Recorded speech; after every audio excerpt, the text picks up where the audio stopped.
Welcome to the podcast. Hack for 20. Today's episode 7, and we have special guests, the Manor podcast. That's M-N-R, and M is Michael Hamilton, R being Roger Bodee. Welcome to our little episode. This is our big episode. It's a big episode. Well, anyways, welcome Michael, welcome Roger. Thank you guys so much for joining. Today we're going to be a little ambitious and do like a 4-person podcast, and we'll see if we can make it work. Yeah, we're happy to be here regardless of what size episode this is. So Usually we start off our episodes by asking what did we do last week in Flesh and Blood? last week for Flesh and Blood, I got away for the weekend with my own Flesh and Blood. It was my wife and I's 1-year wedding anniversary. So we took our newborn son to a nice little nature resort and spent the weekend there celebrating our anniversary and the creation of our own Flesh and Blood. So Nice. that was my week in Flesh and Blood. For me, I've been testing online a bunch. I also was glued to Twitter over the weekend, keeping up with all the sweet oh gosh, how do you pronounce Utrecht? Utrecht. I heard the German Tournament guy saying updates. Utrecht. But Utrecht. I don't know if that's right or that's just That German. doesn't sound right. We're all Americans here. Yeah. We can say it however we want. Yeah, Michael Fang. What did you do last week in Flesh and Blood? Just spend some time with you in a hotel room, Yeah. trying to get some sleep, and then playing these little card games. Yeah, Michael and I both went to Utrecht. It was an interesting trip. We met a lot of friends that we met either at Colin Krakow or during the Pro Tour in New Jersey. That was pretty cool to see them again. Yeah, we did. And we also learned a lot about kind of how the Europeans play limited and how they draft. Yeah. Which since we haven't had any like major US tournaments and had like everyone, let's say all the best players in the US kind of gathered together for a mixed calling or just like a draft calling, I don't have like a really good base to compare, but I certainly learned something and felt like they do things slightly different. And that's actually the basis of today's podcast. We're going to be talking about Uprising Limited, post Utrecht, and kind of what we maybe as a group of 4 expect to see, or maybe what we didn't really expect, and just kind of our thoughts and processes on Limited right now. Like what would we do if we were going to like a high level, a major tournament? I think most importantly is I think for the US players, there's no real draft tournaments until the Pro Tour, right? Yeah. To that end, Michael and I are definitely looking for some sweet draft pods for lots of practice the couple days before the Pro Tour. So we definitely got to hit you guys up and some other good players to get some Pro Tour draft pods going get some good experience before then. We have the little house set up. Nice. Let's start with the topic of today's episode. We'll talk about. Well, let's get a temperature check first. Let's see what do Roger and Michael, what do you guys think of Uprising Limited in terms of what you think is good, like the strategy, like the predominant strategies, and then we can talk about how, I guess, like the experiences in Europe maybe like were a little bit different. Yeah. So first, the differences in like Europe, they draft using the metric system, right? So that probably took some getting used to, right? Yeah. Pass 7 millimeters to your left. Oh yeah, geez. I don't even know how long that is. But overall, I would say I'm probably a lot less high on this format than Michael, so I'll let Michael say positive things first.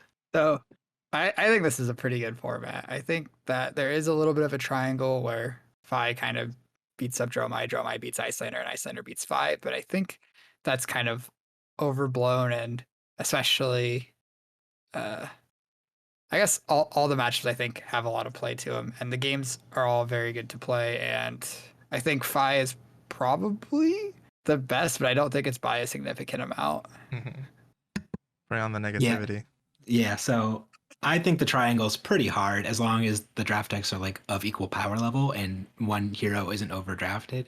But to that end, I feel like Icelander is a lot easier to be overdrafted. Basically, if there's 3 Icelanders in a pod, Icelander might as well just scoop it up and go home with either a 1-2 or an 0-3 record. Just because there's such a limited quantity of like the cards she wants in her deck overall. Like she's looking for very specific cards. And she doesn't get bailed out with being able to play 3 Phoenix Flames, worst case scenario, like Phi and Dromai do. So she both needs the higher card amount overall because she doesn't have access to just 3 free tokens to put in her deck list, and needs the more specific blue non-attack action and ice cards in order to have like a functional deck. So I think she's very good. She's just very easy to overdraft. It creates this weird dynamic in the table where you can read signals for like a couple packs, but it almost feels right to just kind of hope for the best and not even pay attention to signals, because people just wind up drafting heroes. And I think we'll get into this a little bit more given draft strategies where people are just forcing heroes, where they're just like, I'm never drafting Icelander because I never want to be the third Icelander, so I refuse to do it. And there are people of the opinion, well, even if there's 4 Phis at the table, I think Phi is still going to be reasonably good and has a shot at like 2-1ing at worst the pod because Phi is just that much better.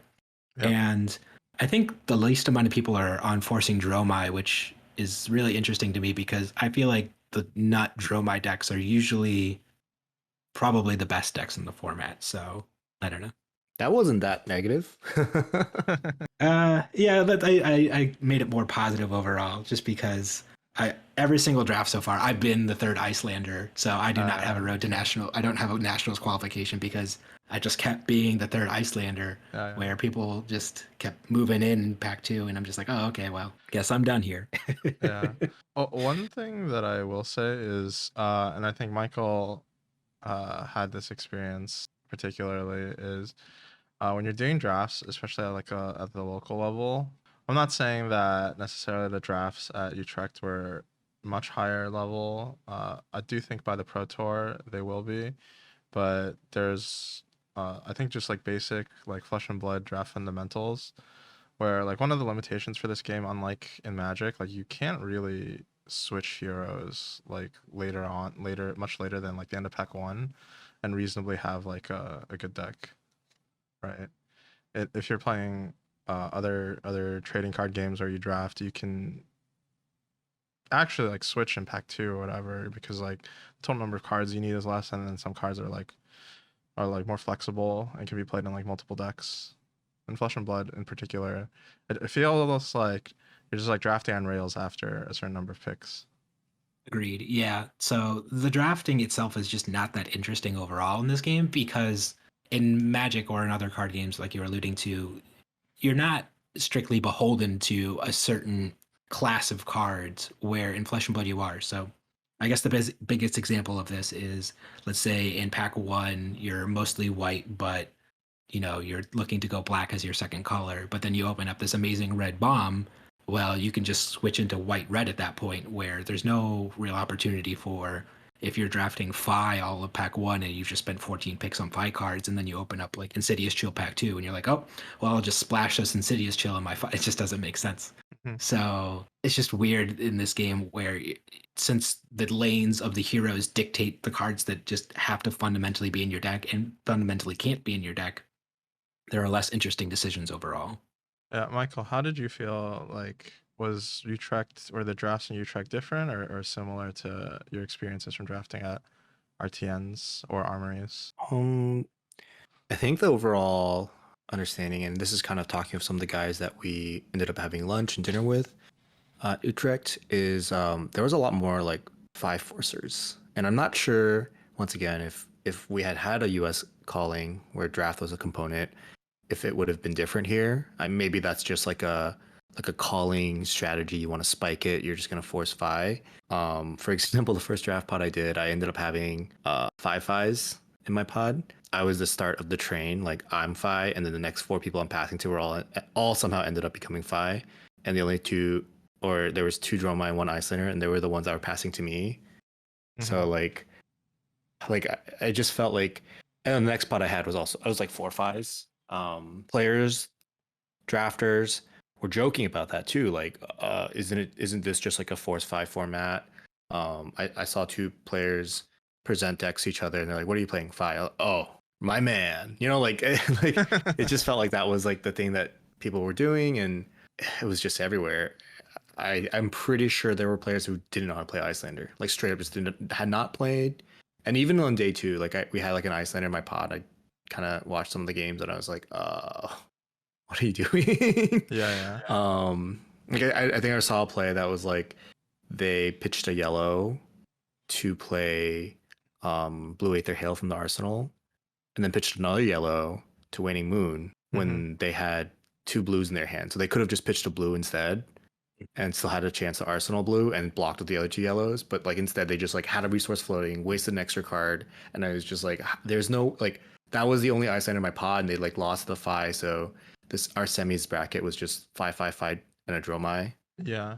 Actually, you wrote this in the notes where you're like 5-5 pod. There's 2 5s in the finals. Yeah. This is, I think this is something that I noticed when we were doing the kind of like post event, like after we're done for the day, we would go back to like a hotel or whatever and draft and talking to like all the different people who are there. I actually think that at least in in Europe and probably is going to be true even it's not like a European thing. I think it's just like a general thing. I think a lot of people just don't actually know how to draft like all 3 heroes. Like you don't know like what the good cards are or like what your final deck composition should look like. And Fi definitely has the easiest deck composition to understand because all of his cards kind of do the same thing. I think that that is just kind of the result. Like I know that there are some people who just like forced Icelander or like forced Dromai as well that I know that I met at the tournament. Maybe as like a reaction to people forcing Fi, but it's just like they did not know how to play like the other hero. So even if it was like semi-open or like open, they just like would not go into it. I wonder if that has. I wonder if any part of that is because it's a split. It was a split format tournament. Because when you're preparing for a split format tournament, you have to devote some of your time to classic constructed, and then you just have less time to devote to limited. I wonder if that played a part in people not being prepared to draft all 3 heroes.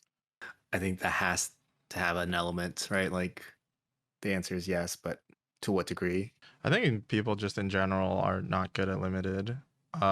That's not like a dig at anyone. I'm just saying like as a whole, it's much easier to practice for constructed. There's more resources available and also it requires less setup. Like if you wanted to practice draft, you have to like corral 8 people. And I'm sure you guys know how hard that is sometimes Yeah. to get together like for extended periods of time. So I think in general, it's just like harder to practice limited. And here comes Mr. Negative again now, where that is one of the frustrating things about this game too, where if people aren't good at reading signals and then aren't drafting their seat and forcing, you can kind of just get hooked really easily in this game where you think you're in the right hero and then all of a sudden you're just getting bizarre like last pick like A plus Dromai cards and you're like, what is happening here? And just nobody's in Dromai, but if you feel like you're too late to move into it because you've just taken all these Icelander cards early, it's just really frustrating to like see the signals later on or the pod not drafting correctly and then feel like you're not able to pivot to punish them as easily as you would be in different draft environments where there's a little bit more flexibility. Where even in like Tales of Aria, where if just like you just drafted a bunch of Earth cards early and then you realize, oh wow, Ice is just insanely open in this pod right now, you could at least then pivot heavier into one of the 2 Ice heroes. Since Icelander is the only Ice hero, you can't pivot into or away from her as easily. And you talked about knowing like what cards go in what decks. Even the Draconic cards that go into Phi don't necessarily always play well into Dromai, where Dromai's looking for kind of like the Uprising card, or I guess the Uprising card is good in every deck, but the 0 for 1 or just the red go again attacks that are just kind of mopey in Phi, she's at least happy to play because they give her Dragons Go again. But she's not as happy to play the cards like Blazing Headlong or like that because she's not necessarily looking to play multiple red cards for the super long combat chain in a turn. So it's Yeah. kind of interesting. I actually evolved my thinking towards the Draconic cards. Originally, I also thought the same thing, but after drafting Dromai a couple of times, I think Dromai can play all of the Draconic cards. They just like play a little bit differently than you would play them in Phi. So Yeah. it's just like how it ends up happening. But I do agree that it can seem like it's like too late to like pivot, and that is one of the, I guess, design flaws for the game. I think that they are trying to address it with Uprising somewhat, with the introduction of cards like Helios Meter, so you have one less like equipment slot that you have to draft for, and then also having like the tokens, but it's just not like fully fleshed out yet. That's kind of how I feel about it. Yeah, my hot take or like my think about drafting in this game isn't necessarily that it's a design flaw of the game itself. I think it's just a bad set design if you're looking at it from like a limited perspective. Because if you look at a set like Welcome to Wraith, like that card's really or that set's really, really amazing to draft. Sure, there's no talent, so that lessens the stratification of the total card pool. So really it's just the class cards themselves and all the generics kind of broke down into this big cards matter, little cards matter kind of archetypes. But all the different heroes could play that big card or little card archetype matter strategies pretty effectively and make their decks feel very different depending on which way of the generics you realize are open or Right. are being provided to your seat. So I guess if they even wanted to include like a talent system for like all future sets, even from a limited perspective, if they just made all Draconic heroes, would that really have been so bad? Like if there's just instead of Icelander, there were just 3 Draconic heroes. Right. You still have that same thing where you're just stratified by the class cards at least, but you're not just completely hard locked into or out of based on your talent as well.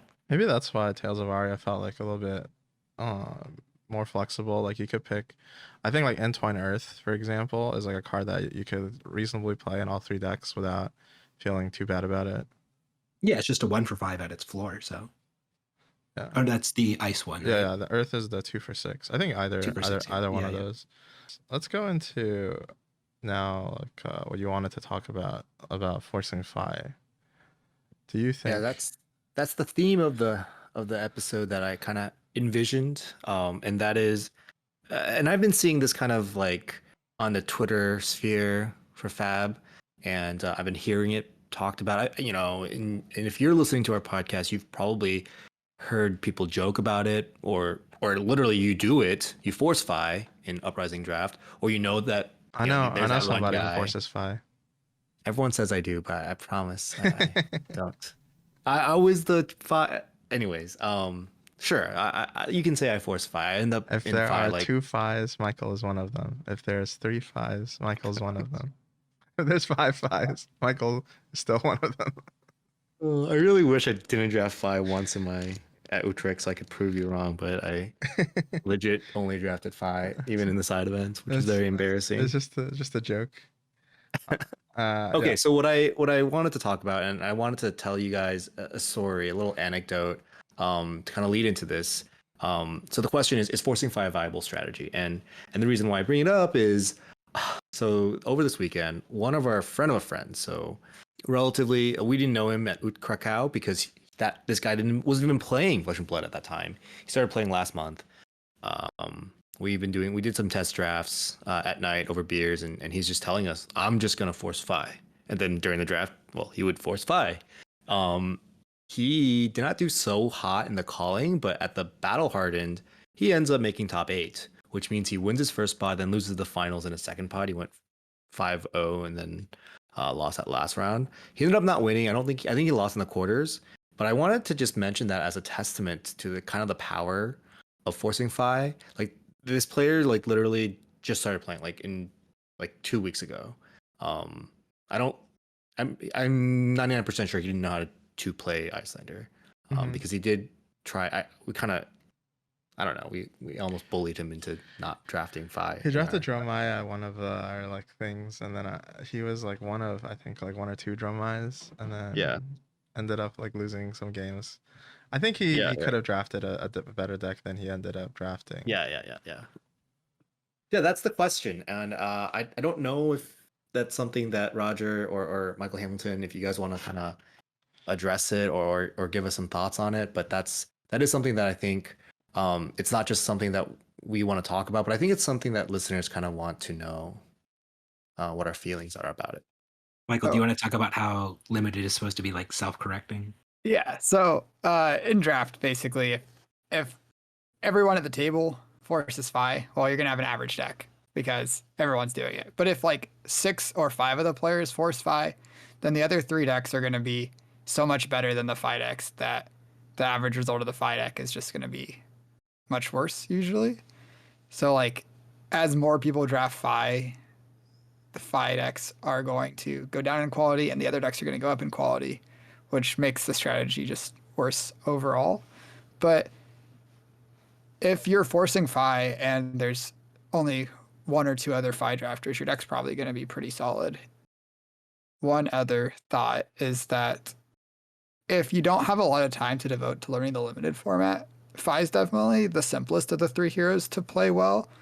You need the combination of red go again attacks and other red attacks and some blue resource cards, and that's like you can make optimizations from there and it can be better, but the floor of a Fi deck that has a reasonable amount of red cards in it is much higher than the floor of a Dromai deck or an Icelander deck that's just like missing key parts to make their strategy function. Right. And it also goes into the fact that in Icelander and Dromai, different cards are pretty unique for them. So obviously, Dromai's looking for the red go agains, and Icelander's looking for the blue non-attack actions that she can play from Arsenal. And there's a lot of like middle ground between those cards that kind of differ in function, utility, and power level overall. Whereas 99% of Fi's cards are just kind of just the same thing, just over and over and over again. Just 0 for 3 go again, 0 or 1 for 4 go again, 2 for 5 go again. It's just different, somewhat semi-relevant abilities sometimes on those cards, but that pool overall is just super redundant and very consistent. Mhm. Whereas, you know, there's a big difference between red sand cover obviously being a very defensive card and skittering sands, which is just an insane card that Dromai just wants to play a million of. But and then even if we're looking at skittering sands, where the difference between red skittering sands and yellow skittering sands is almost like a full card grade value of difference, just because once you play the yellow skittering sands in your turn, you don't get the go again on your dragons to attack with the rest of them. Right. You just kind of have the 2 dragons you get to attack once, and that's kind of a mopey turn. The difference between red brand with Cinderclaw and yellow Cinderclaw is just 1 point of damage. It's pretty relatively consistent.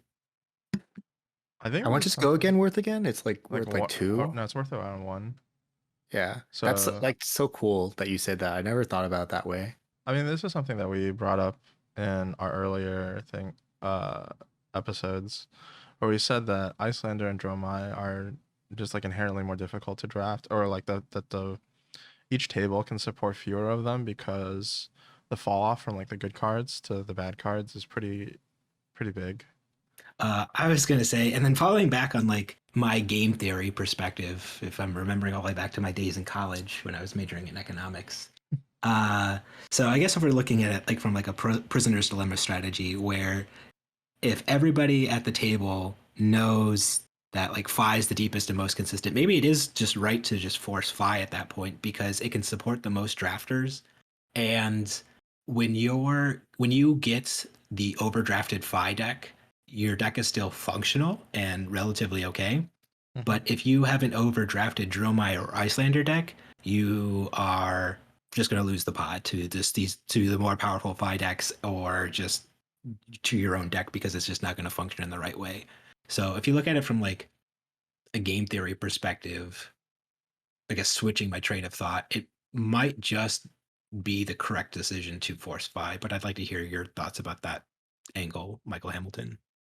My thoughts is going into the Pro Tour or any big event, if you put a lot of time into your limited practice, I don't think that forcing Fi is going to be the highest win rate strategy for you. I think if you can figure out what the people passing to you in pack 1 and 3 are not playing and just draft that hero, you're going to end up with a better deck than you would forcing Fi most of the time. So I don't think that is the best strategy, but I think like you were saying, and like everyone's kind of been saying, that the floor of Fi decks are higher, and Trainwreck Dromai and Trainwreck Icelander decks are much worse than Trainwreck Fi decks. And that means it's never going to be horrible to force Fi, but I do think there are things you could do that are better than that.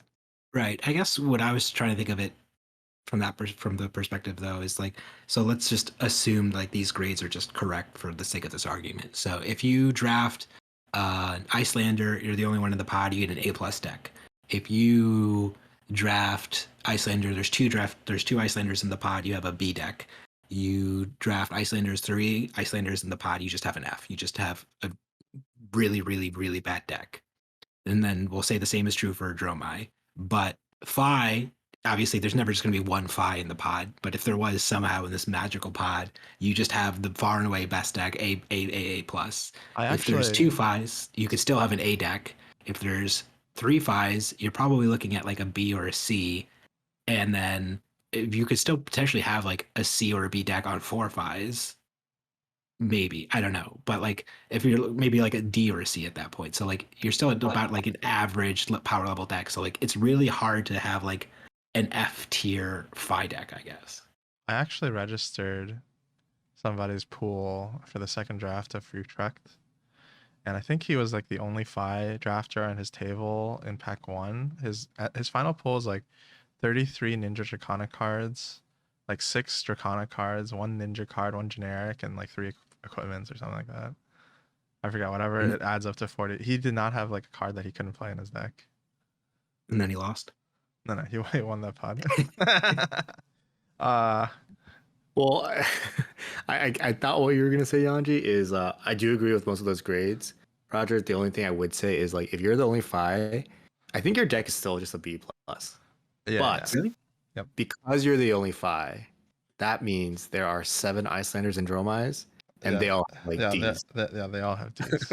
Like That it's makes not sense. it's not that you were the only Phi. It's just like Phi's ceiling. Like we talk about how Phi's floor is quite high, but I think his ceiling is also a little bit like not Lower. as high as like kind of the nuts Dromai deck that just like, puts out some powerful dragons, has some red ember moths that are just all above rate, like a really good Icelander deck that's like, it's kind of interesting. A really good Icelander deck has like good matchups in the sense that like if you have like a lot of blue Aether Veins, you're like a little bit better into Phi, and if you have like a combination of Singes and Poppers and I guess just other blues, you have like a good matchup in the Dromai. It's just that's the only thing I wanted to mention. I think otherwise your grades are what we would expect.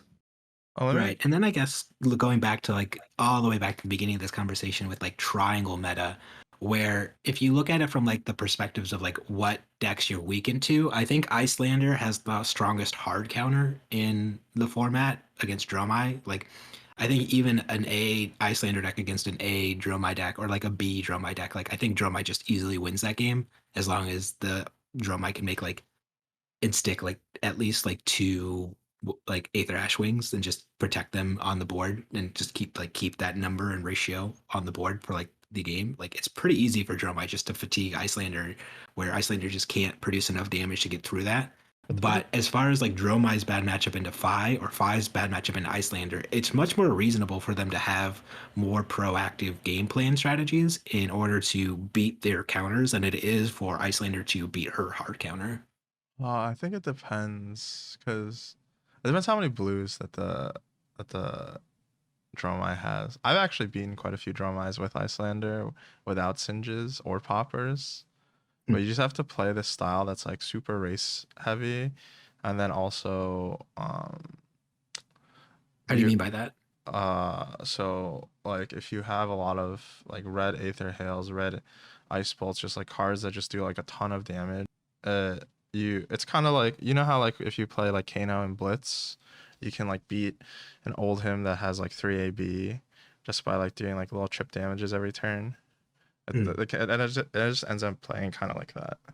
Yeah, you gotta compress the game, make it as short as possible because like Dromai's literally playing her reds and pitching reds, but sometimes also Right. pitching blues. So on the second cycle, it's just she has way more blues. So yeah, but I mean I still like in terms of the worst possible matchups is probably like a decent Dromai deck versus an Icelander deck, just by the nature of how both those heroes work. Let me flip the script. Do you guys think that you can force Dromai or Icelander as a viable strategy? And I'll just start this off with an anecdote where I was in for day 2. I didn't even know that I made day 2. and I guess like a bunch of other people also didn't know that they made day 2 at 4 and 3. So I was in like an 11-person pod for my day 2 draft. And because I was in an 11-person pod, I made the decision that I was going to force either Dromai or Icelander at the very beginning of the draft. Well, what was the reasoning? How come? So it's like if this is like a little bit complicated to explain without like a visual, but like if you're an 11-person pod, like the wheels matter like a lot less. It's just like you can't wheel cards. Um, and so when you're like drawing out and you see like you get like first, second, third dibs or whatever on the cards that fit within your class, if you're playing an 11-person pod, then you get more. If you're in like a semi-open hero passing either way, you get more on average like second and third pick quality cards, even if there are like 3 or 4 drafters in the same hero as you. So like Yeah. if there's like let's say if there's like 3 Icelanders in an 8-person pod, you're gonna get like 4th pick quality cards on the wheel. Whereas if you're in like an 11-person pod, most of the time you're gonna get like second and third pick quality cards, even if there are 4 Icelanders. Yeah, But because you they're don't want far to away from you. Yeah, you don't want to pick Dromai though, because you're gonna have more poppers opened in your pool. it depends. Actually, I ended up thinking that I probably should have went Dromai. I like hedged in pick 2. I picked like some Icelander card pick 1, and then pick 2 I picked a red sweeping blow, and then I just like made my decision pick 3. But it, in general, like, do you think that in 8-person pods that the strategy is viable? Maybe, but depending on the size of the pods, I'll let Michael tell you about why you should or shouldn't force Dromai, depending on like how many poppers are going to be opened. Okay. It doesn't matter how many people are in the pod. The average deck's gonna have the same number of poppers. But jumping back to Yanji's question, um, if you can force Icelander or Dromai in smaller pods, it sounds like you weren't even in your bigger pod, you weren't forcing either character. You were just forcing not Phi, basically, right? Right. And I think that's reasonable if you're like, I don't want to draft Phi because it's so likely there's going to be like 4 Phis in a pod. I think that is a reasonable approach too. You just like, if you try to force Icelander specifically, or you try to force Dromai specifically, and it's not open, then sometimes your deck is going to be really bad and likely to result in an 0-3 or a 1-2. Whereas if you're flexible between the two, you can probably figure out which one's more open and have a reasonable deck. I guess also the ceiling on forcing a specific hero, your best decks are going to end up better, because if you're forcing Icelander and you take a slightly worse Icelander card, pick one, pack one over the slightly better Phi card or the more flexible generic card or something, and then Icelander does end up open, you're going to be happy that you got that first pick of the character you forced. Mm-hmm. I wouldn't recommend it, but I think that the ceiling of it is quite high, even forcing not Phi. Michael, every time you like talk, because you know, so far in this podcast, you've probably said the fewest number of words, had the fewest airtime. I'm just like nodding my head, going like, yeah, that makes sense. Oh, that's so reasonable. Oh my God, he's a genius. It's great. Okay, I guess something I wanted to talk about as well, in addition to kind of is forcing Phi a viable strategy, is you know, what do you guys think you would want to do if you're drafting and like pack 1, pick 2, you notice that there's a Phi common missing? Like it's like a specific scenario. Roger, how about you first? I probably wouldn't read that much into it with just like a Phi common missing. I would definitely take note of it, but I definitely wouldn't then take the other Phi common. Although there's an argument to do that and then just go into an open hero from there, because you're just really not putting the people into Phi for like the rest of your half of the table, just because there's just no Phi cards left at that point for him. But it would really depend on the context of the rest of the pack. Like if the pack was just like actual garbage, I don't know what I would do. But most of the time I would just try to take over and just still take the best card in the pack and just note it. For me, I would take that as a sign that the person passing me is likely forcing Phi, especially if there's like a pretty strong generic or equipment or Icelander or Dromai card in the pack. Like if there's a Fi card missing and there's an Invoke Necria in the pack, then that's a pretty strong sign that this person's forcing Fi and they do not want anything to do with Dromai, and I'm happy to like take the Necria. Or if there's an Insidious Chill or some other bomb Icelander card, Red Aether Ice Vein or something, then I'm very happy to take the best card and try to basically cooperate with my neighbor and not be Fi. I think if I'm in that same spot and I notice an Icelander or a Dromai card missing, I think that's a stronger sign for me or a stronger sign to avoid that, because like we said, the floor of those decks are much lower. So if you're fighting with your neighbor passing to you for Dromai or Icelander, it's probably going to be a train wreck draft. If it's a Fi card, and then if there's a Fi card missing, and then the next best card in the pack is another Fi card, I think I might still just take the Fi card and be okay potentially competing with the person passing to me. Okay. Yeah, I mean that feels like the two, like the spectrum, right? Yanji, what would you actually do? I know there's Depends a lot how of much I respect the person who's passing it to me. If I don't respect them at all, then I just like don't care. Even if they're like they pick like a Dromai or an Icelander card, I would just feel that they don't evaluate cards correctly, and I could still draft like a good deck.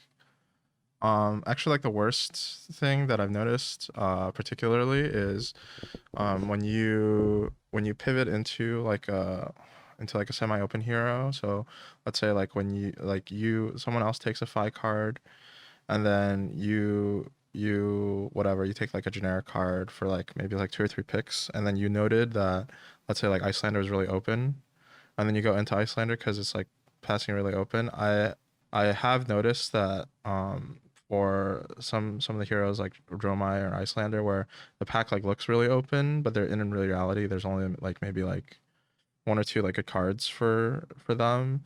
You'll actually have like a situation where like behind like the people that you're passing into, like 2 of them will end up going into that hero, and then the just like your pack 2 is going to be terrible. And this is like something that's happened to me like multiple times. But it's, I think, usually happens when people are like a little bit worse at like evaluating like what the actual good cards are. So I think it's very contextual. I actually have another scenario, and I hope we're not going too over time, but this is just something I also found really interesting. So it's pack 1, pick 2, and in pack 1, in this particular scenario, because it's a real life scenario, I took a Sash of Sandikai, and now I'm looking at the second pack. I took a Sash of Sandikai and I passed a Red Rake, is what I noted, by the way. The next pack has a Yenderai, a Red Rake, and a Red Embermaw. And the third common, because, in the back 3/2/2 of the pack, is like a yellow Skittering. So basically there are 3 Dromai cards. What would you think, and what would you kind of want to do in that scenario? Oh, that's a really hard scenario. Both Fi cards are there, and there's a really good Fi card. I don't know, Red Rake and which dragon was it? Yenderai. So still pretty good. Is Yenderai the endurance counter or the 3/4? Yeah, endurance counter. Okay, that's hard, because if you take Yenderai, then you're still sending Dromai signals to the person you just passed a Red Rake to. Yeah. And if you take the Red Rake or the Red Embermaw, there's still 2 Dromai cards left in the pack. Yeah, so you're not telling them Dromai's cut, and there's a good dragon and another good Dromai common with the Red Embermaw. It wasn't meant to be an easy scenario, so yeah, I think it depends what my other options are. If there's a Red Aether Ice Vein or a Blaze Headlong or some other premium card for another hero, I think I would avoid taking the Dromai card. But if there's not, I think you just have to take the best card. And I think I would take the best card and take one of the 2 Dromai cards. Or one of the many Dromai cards, I guess. Yeah. I'm 100% taking like Rig the Embers. That card's very, very good. I think it's the best Dromai card. I think it's better than your Yenderai. That card's still very good, but it's still just 1/3/3, which is still susceptible to like a popper. It's still a very good dragon, but I don't rate it as highly as I do like Red Rake the Embers. Yeah. And passing a dragon to your person on your left then, so you actually kind of get to hook them where you're going to put them into Dromai potentially, and you get to filter all the Dromai cards first for the preponderance of the draft. So I don't see a bad thing into kind of hooking somebody into a bad draft seat then at that point if that's what they want to do. Yeah. Fair. Totally fair. You know, Wanna this go is over kind of here? funny because when we were doing our like for fun drafts, they were like talking about Red Rake. I think there's like a gap between like I think one of the things that I notice when I read like a lot of people like talk about drafting for Uprising and just like in general and like kind of being like upset at people who are quote unquote drafting correctly or incorrectly or whatever the case is that there's like a gap between your perceived like card values and like what other people's perceived card values are.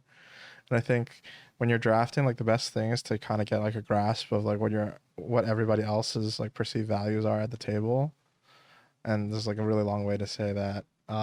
When we were doing our for fun drafts, I think everyone in our pod thought that Red Rake was like not that good of a card, and they were still kind of on what Michael and I were on at the beginning of the draft format, where like Ember Moss Senpai or whatever is like the best card by far, and then you just want like your draw my deck, you want to have like no allies, and you're just like drafting these like super efficient card like attack cards.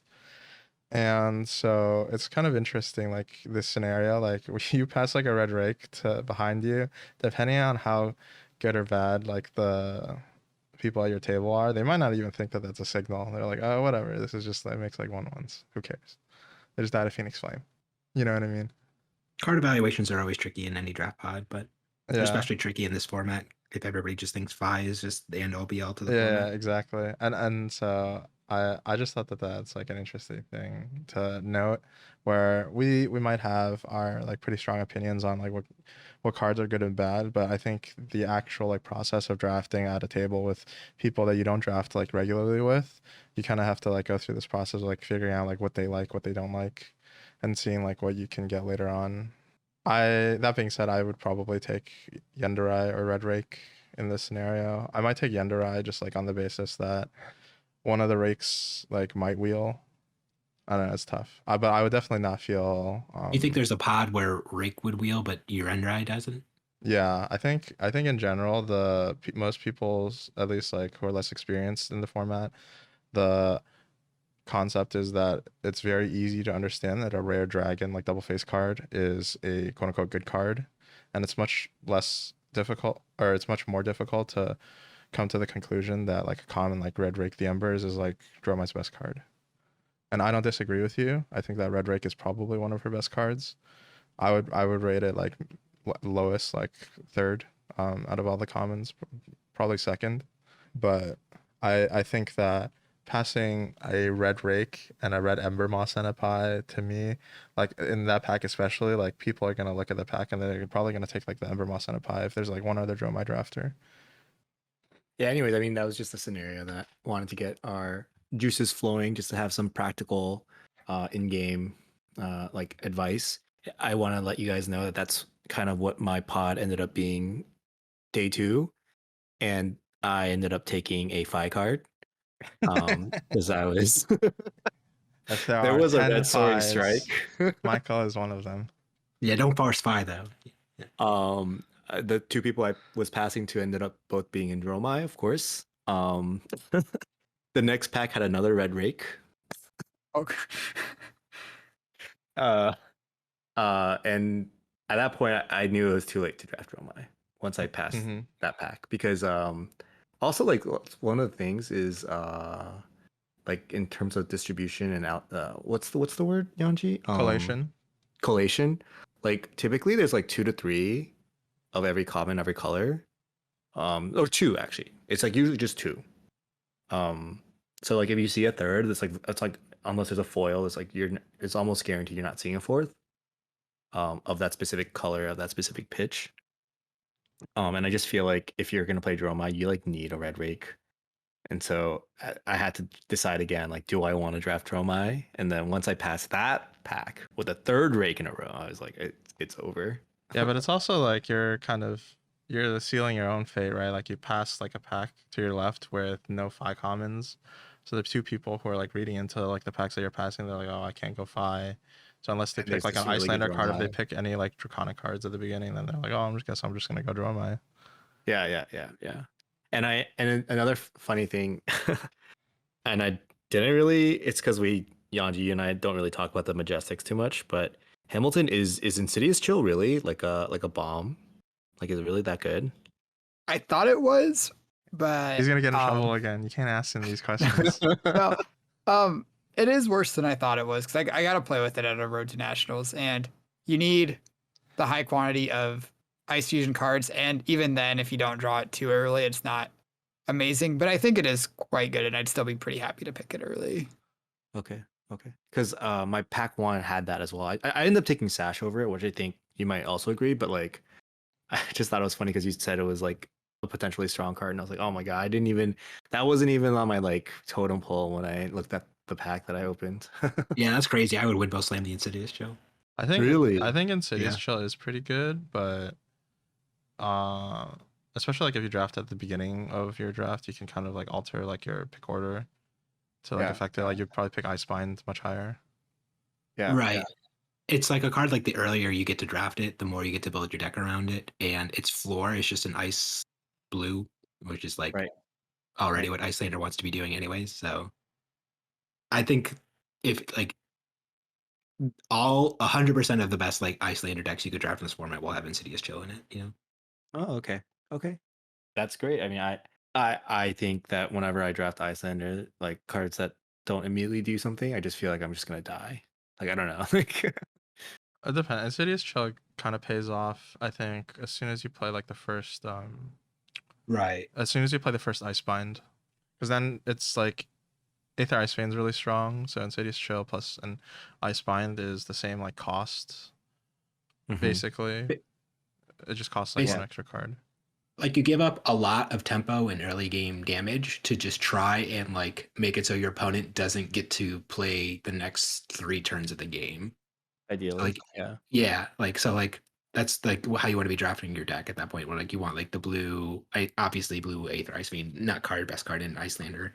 Yeah. But like even like blue Ice Binds at that point are like fine, solid cards. The blue, you can even consider playing cards like blue Brain Freeze and stuff like that that try to strip 2 cards away from your opponent's hand. Although that gets awkward because if they just have like 1/0, they just obviously pitch or discard that, and then your card doesn't do anything. But Sure. uh, just from that point in the game, you just get to spend 1 card for at least 1 card from your opponent. So if you get like any up on the exchange for the 1 card you're playing from Arsenal or Fusing, and then also Swinging Moon, you are winning that tempo for the turn as long as you're fusing, if that makes sense. Yeah, no. That makes sense. Just wanted to mention it. Yeah, I think that's kind of the little scenarios I had. Talked about our experience at Utrecht. We talked about what you guys kind of feel about drafts. I think it's really cool. I think all 4 of us kind of have like different general opinions. I know there's like, certain cards that we all would agree are strong and probably pack one pick ones that would probably be on the same page. But I love these like deeper like pack one pick 2, like these more like niche scenarios. So I'm really glad that you guys were able to kind of share also differing opinions. Yanji, do you have oh sorry. Yeah, Yanji, do you have any other things you want to talk about, discuss? No, I think we're gonna be on the Manor podcast for their episode, which is gonna come out tomorrow. For Yeah. Friday. Tomorrow for Really? the people who are listening. Oh, shoot. Come on. Yes, tomorrow. And then However time works. yeah. And then pretty excited. I can't wait to go to Lille and play with these guys. Yeah, I'm super excited to draft now, that's for sure. Yeah. So maybe we'll turn around Roger's negativity. Yeah, I'll be super excited to draft. I'll just bomb all my draft pods and think it's a garbage format because clearly I'm not the problem. The format's the problem. So All right. Thank you for listening. Michael, we're gonna do podcast review. We're gonna open it up. Probably on the next episode, we'll have some more information about that. Yep, that sounds like a plan. Michael Hamilton, Roger Bodee, it's been a pleasure. I don't know if Yandi totally enjoys watching or listening to your podcast, but I love listening to it, even though I feel like I tried to keep track of the latest one, and I think about 30% of it is just Roger ribbing Michael and just kind of saying things that just makes Michael like cringe. But I like it. That's like 50% of all the things I say. Like, I know the pack distribution of like poppers doesn't like actually change if there's more or less people in it, but it's just a troll I give to Michael. If you at home want to do my favorite troll out there, it's just whenever you do a die roll, always roll 2 dice, and then whatever the opposite is. So if you roll 2 dice and an even rolls up, you say, "Oh man, I should have gone odd because 7's the most common number." And if you roll up 2 dice and an odd number pops up, and you say like, "Oh man, I should have called even because there's more even number combinations," and just tilt your opponent from turn like before the game even starts. It's my favorite troll. Oh, I enjoy that too. I enjoy asking, like when someone says odd evens, I'm like, I'm okay. Or are you okay if I just roll 2 dice? And then sometimes when they say no, I just want 1 dice, I'm like, oh, okay, I can do that. I don't go any deeper. I don't want to know actually after that. Statistics. All right. Thanks Well, for thank you for having us on, guys. thank you for agreeing to be on our podcast. And if you haven't caught it yet, go check out their podcast, the Manor podcast. That's M-N-R. Yep. And I do believe I was just listening on Spotify earlier today, so I know you guys are on Spotify. If you Google M-N-R podcast Flesh and Blood, you will be able to find them. So Yeah, go check out. we'll these include guys. links in the podcast episode notes. All right. Till the next Awesome. Well, time. thank you very much, guys. Thank you.